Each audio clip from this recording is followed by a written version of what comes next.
Ce matin, j'ai repris le livre de mon ami, de mon frère David Kakounsi.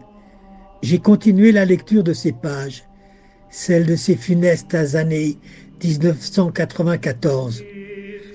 J'entends avec lui les cris de ces hordes furieuses de tueurs, où le seul objectif était de faire couler le sang, de découper du Tutsi, de les exclure de la carte de notre monde.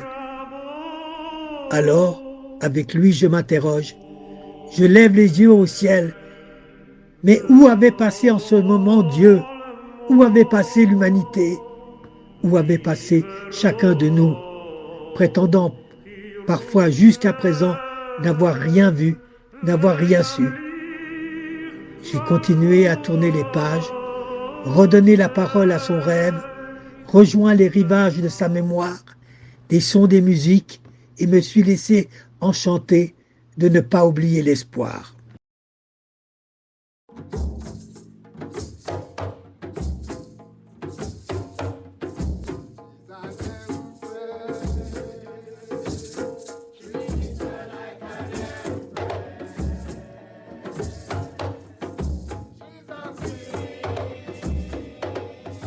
C'était l'heure du culte de Nyambigi.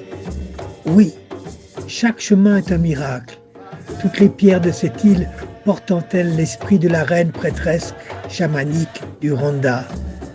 Chaque soir que les dieux vont sur cette terre, les Rastamans sortent avec leurs tambours pour rendre un hommage à Nyambigi. Ils sortent les tambours et jouent comme on part en quête d'un rivage lointain. Ils jouent et au seuil de la nuit, montent et remontent de leur mémoire les souvenirs Yoruba, Yibo et Akan. Et les années de promesses, un roi venait d'être couronné en Éthiopie.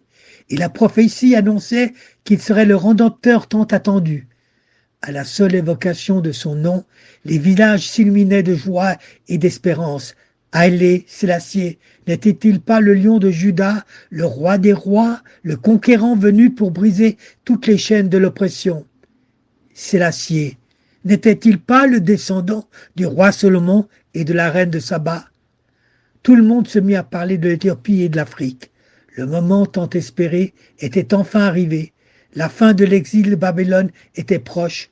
On racontait que les navires de Black Star Line attendraient dans Freeport, prêts à embarquer pour la terre promise.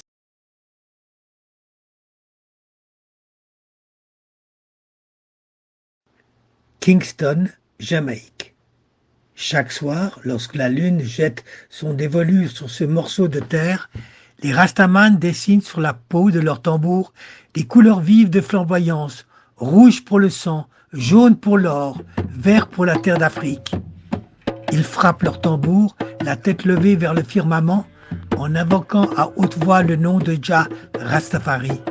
Et ils égrènent les souvenirs des visages, les visages de ceux dont ils recherchent encore la trace depuis des siècles. Ceux qui sont ni vivants ni morts, car sans terre de repos.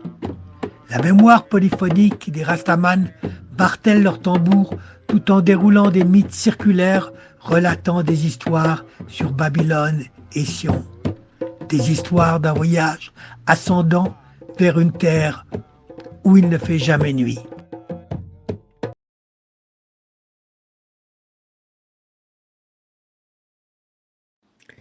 J'ai fait un rêve. J'étais dans le futur et j'ai vu d'autres chemins.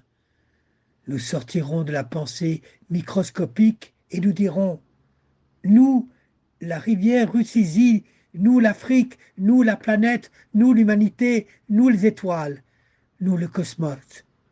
Nous dirons, nous sommes Sankofa, nous sommes ceux qui ont tiré le meilleur du passé et qui vont vers l'avant. Nous sommes le fleuve traversant les montagnes, les vallées, les plaines et les collines. Nous sommes la lumière du futur. Nous sommes la force vitale.